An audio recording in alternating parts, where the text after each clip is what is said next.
আজকে আমি আপনাদের মাঝে আমার ফ্রেন্ডের বাংলাদেশ পুলিশ এয়ারফোর্সের এই সফলতার গল্পটা আপনাদের মাঝে তুলে ধরবো। সালটা ছিল 2020। তখন থেকে স্বপ্ন দেখে বাংলাদেশ সেনাবাহিনীতে যোগদান করার। সে বাংলাদেশ সেনাবাহিনীতে ডিসেম্বর মাসে আবেদন করে, তাকে বাংলাদেশ সেনাবাহিনীতে পরীক্ষা দিতে যাওয়ার জন্য যশোর সেনানিবাসে ডাক হয়। সেখানে বাংলাদেশ সেনাবাহিনীতে পরীক্ষা দিতে গিয়ে সে ফিট হয়, সবকিছুতে টিকে যায়। অনাকাঙ্ক্ষিত কারণে একটা সমস্যার কারণে সে হয়তো বাদ পড়ে যায়। তারপরে সে কখনো থেমে থাকে নাই, সে আবার পুলিশে অ্যাপ্লিকেশন করে। পুলিশে অ্যাপ্লিকেশন করলে সে সিলেক্টেড হয়, তাকে আবার পুলিশে পরীক্ষা দিতে যাওয়ার জন্য মাঠে ডাকা হয়। সে পুলিশে যখন মাঠে পরীক্ষা দিতে যায়, তার আগে সে শুরু করেছিল অমানবিক পরিশ্রম।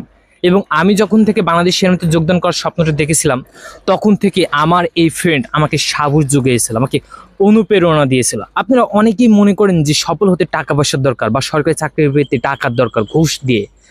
আপনাদের আমি একটা ছোট কথা বলি, আপনার ভিতর মহান সৃষ্টিকর্তা একটা যোগ্যতা দিয়েছে, একটা রিজিক দিয়েছে। আর ওই রিজিক আপনি যে কোনো উছিলার মাধ্যমে হোক অর্জন করতে পারবেন। তার বাস্তব প্রমাণ আমার এই ফ্রেন্ড। দিন রাত অক্লান্ত পরিশ্রম করেছে, ঘুম হারাম করেছে, পরিশ্রম করেছে, দোয়া করেছে, সবসময় সৎ পথে চলেছে। আজকে সে বাংলাদেশ পুলিশের একজন গর্বিত সদস্য।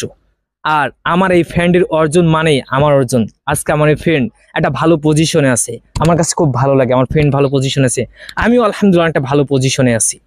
এই অর্জনটা তার অর্জন মানে আমার অর্জন, আর আমার অর্জন মানে তার অর্জন। আসলে পরিশ্রম কখনো বৃথা যায় না, তার বাস্তব প্রমাণ আমার এই ফ্রেন্ড। আজকে সে এয়ারফোর্স পুলিশ। আজকে তার কোথায় চলে গেছে, সে অনেক পরিশ্রম করেছে, অনেক কষ্ট করেছে, দিন রাত এইটার পিছনেই পড়ে থাকছে, পড়াশোনা করছে, সে অনেক কষ্ট করছে। তার বাবা বিদেশ থাকে, সে চায় না, যে কোনো সন্তানই চায় না তার বাবা বিদেশ থাকুক, কষ্ট করুক। সে তার এইটা দূর করার জন্য সে অনেকটা পরিশ্রম করেছে, সে কষ্ট করেছে, বিধায় আজকে তার অনেকটা ভালো একটা পজিশনে আছে। আমার এই ফ্রেন্ডের জন্য আপনারা সবাই দোয়া করবেন। পরিশ্রম কখনো বৃথা যায় না। সে বারবার ব্যর্থতা হওয়ার পরেও আজকে সফলতা অর্জন করতে পেরেছে।